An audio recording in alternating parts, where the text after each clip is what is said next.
What is up, JL Life? Today's video, I'm going to be showing you how to replace an alternator in your Jeep JL 3.6. Stay tuned.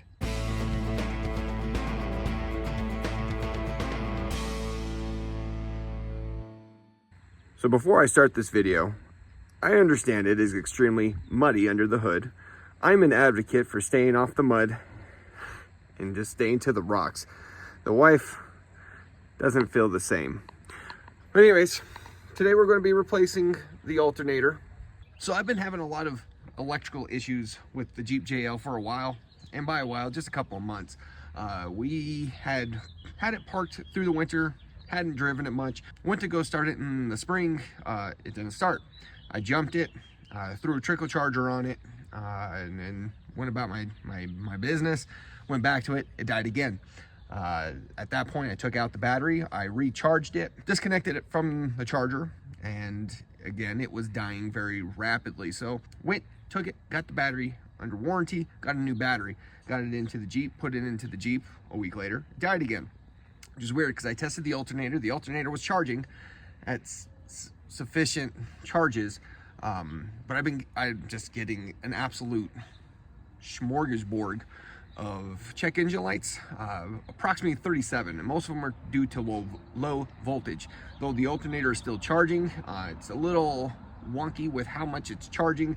It was nearly at 15 one time starting it, the next time I started it was down to 13, so it's all over the place.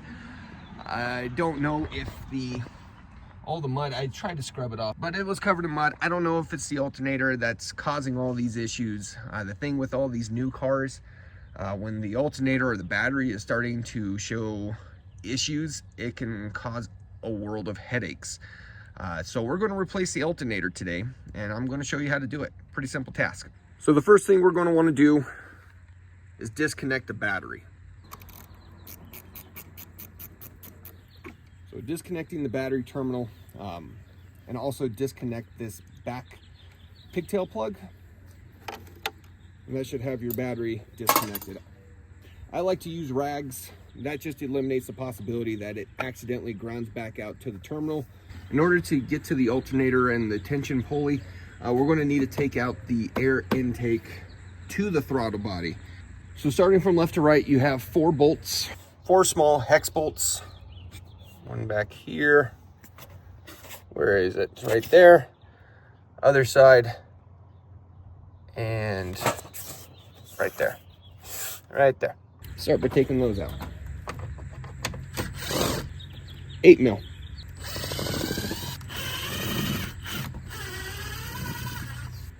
Next is going to be this breather tube. In order to disconnect this, compress the backside and pull off. Next thing we will remove is this little sensor plug.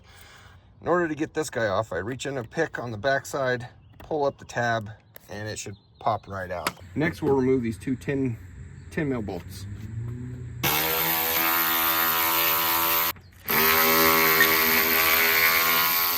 The next thing we're going to be loosening is going to be this hose clamp, so we can get the intake off of the throttle body. That's an 8 mil.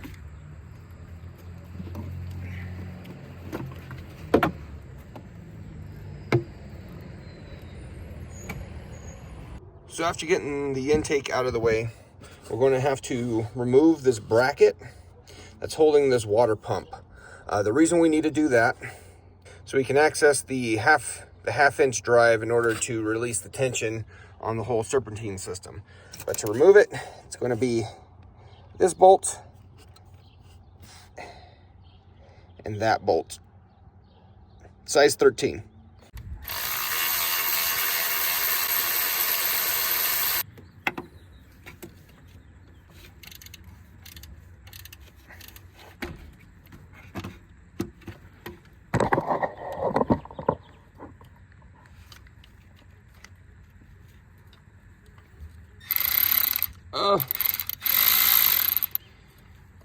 Just need another 1/2 inch.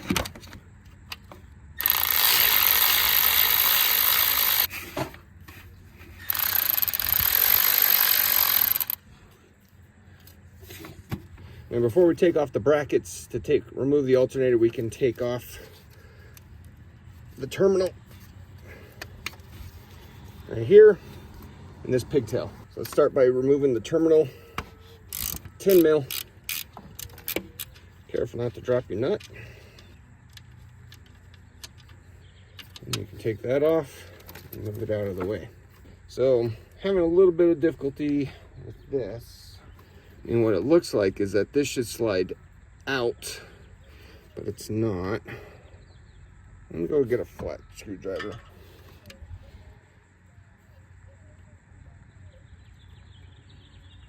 And there we go. There. So just work that out. Pinch, and it should come right off. It's all caked in mud. All right, now with the water pump removed, we can access the 1/2-inch drive on the tensioner.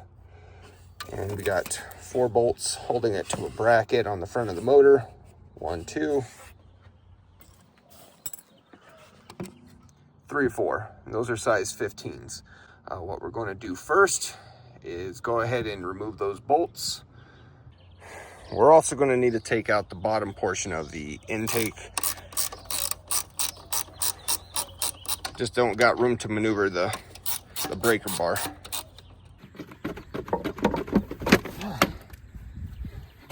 And the way that works, these are wedged into some holes beneath the intake, and you're just pulling against these to get it to pop out. So just wedging it out until it goes.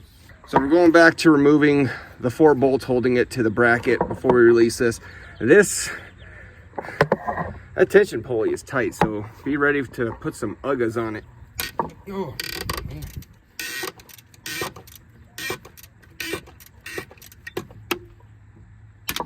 Oh my goodness. These are taking some Uggas. So the top ones are 15, the bottom ones are 13.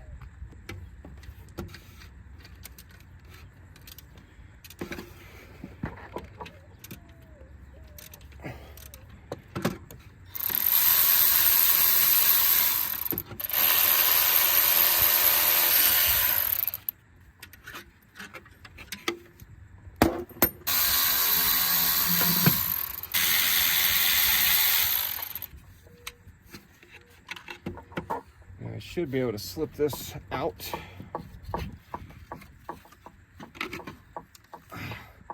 There it is.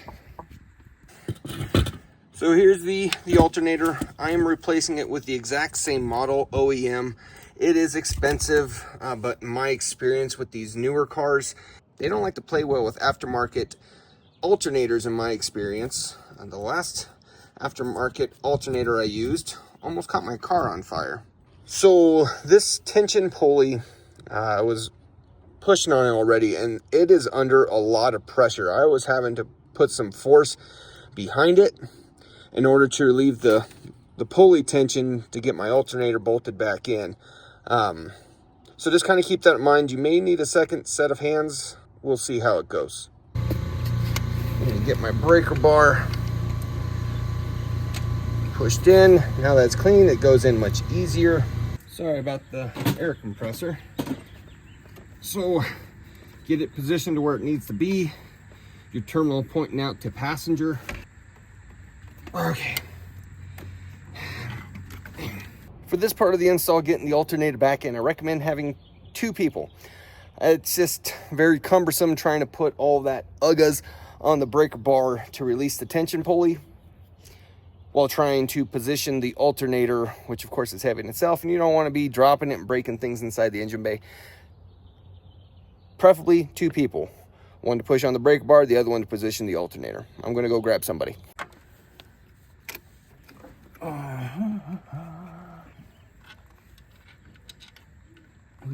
These I can see where I'm going. Where's the other one? It should be good. Thank you. You can release it. Oh, that's why it was being difficult. You'd already released it. I was pushing on it. It's like it doesn't go. It doesn't go far. It takes muscle pulling. That's why I was having my problems. Oh. All right, hold it there. Let me get these smaller bolts in.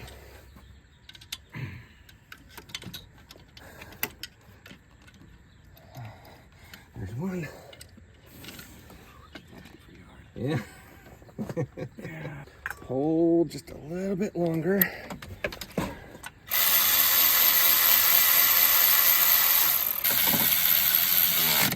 All right, you should be good. Thank you. That was it. Yep. You're welcome.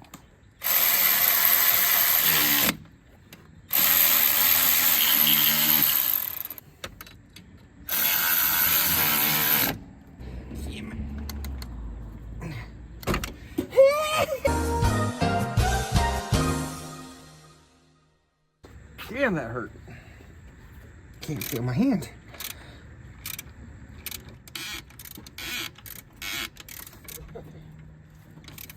All right.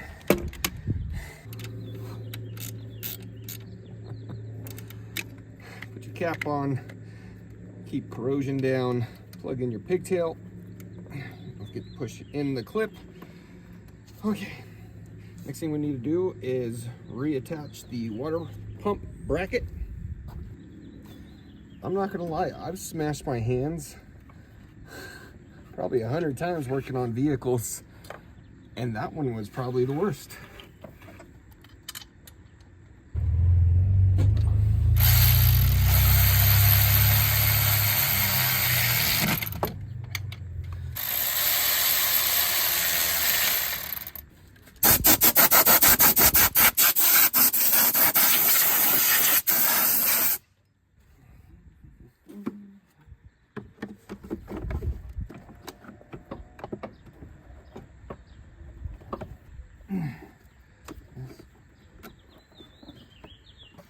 In order to get the intake box back in, taking off the inner fender right here, I was able to get one in. Here's the second. Basically what I'm doing is using pliers, and you gotta of course be careful because these are plastic parts, but I'm grabbing the nipple, pushing down and kind of just trying to use the pliers. There we go. Use the pliers as leverage and kind of a screwdriver to, oh, I popped out, son of a biscuit. And a small screwdriver to kind of grab it and pry it down like you're working on some beadbox. There we go.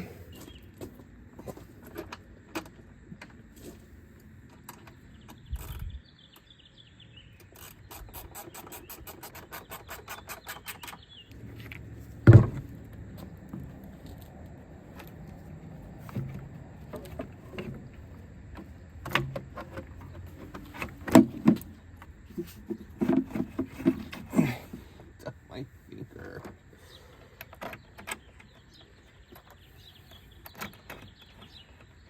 Don't forget your sensor plug. Don't forget your breather tube.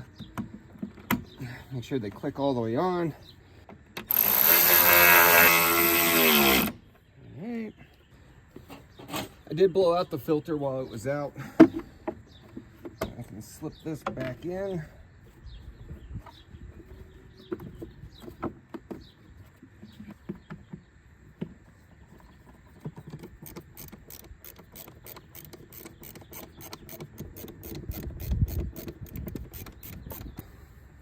This front right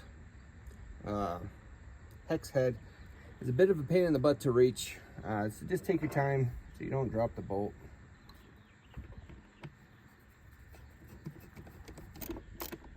And don't forget to tighten your hose clamp. You don't want to start getting a bunch of junk inside your throttle body, so make sure you tighten that. Last thing to do is reconnect the battery.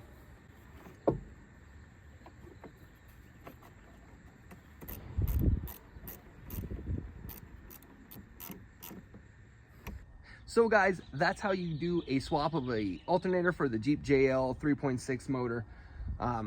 Fairly simple, a little bit time consuming, but most of the time is just removing things out of the way. I hope this video was not only helpful, but informative, Until the next one, guys, remember to like, comment, subscribe, and share. Keep it easy.